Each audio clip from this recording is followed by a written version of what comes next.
Okay, we're going to go ahead and go through soil bulk density, moisture, and aeration. And bulk density is an indicator of soil compaction and soil health overall. And it's simply a measure of the weight per unit volume. So we're going to be using this cylinder, this aluminum cylinder. So we're going to determine the amount of weight of soil and organic matter per unit volume.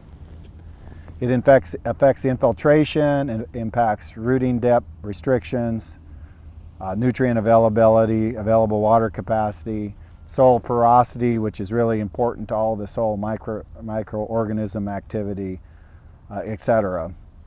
It's going to vary by texture. So, for example, a sandy soil, which you might think would have a higher bulk or a lower bulk density, actually has a higher bulk density because it has less pore space, less available water than, for example, a silt loam soil.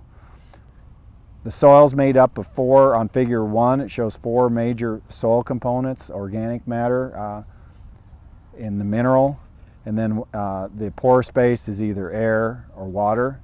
So when we do bulk density, we will dry the soil so we get rid of the water out of the pore space. Some, again, inherent factors that impact it are your soil organic matter, which you can manage for somewhat, and soil texture are going to be the primary things that impact bulk density.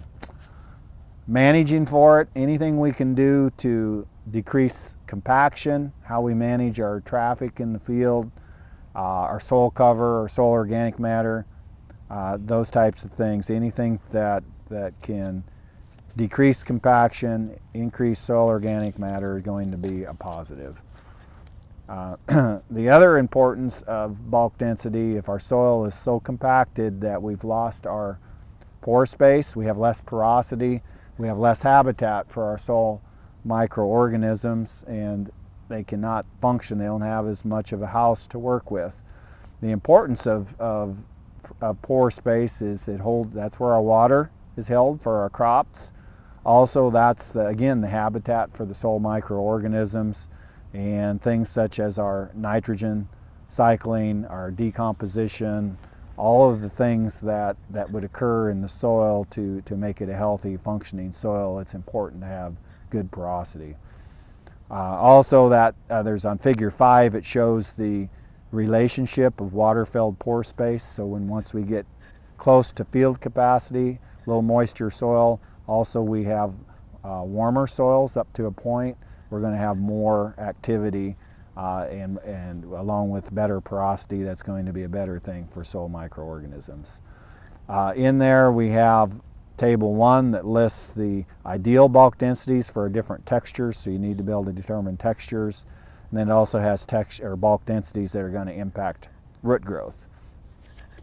When we go to the field, one of the best things to do is to take a wire flag and insert it into the field and find some areas where you think you might have problems with bulk density.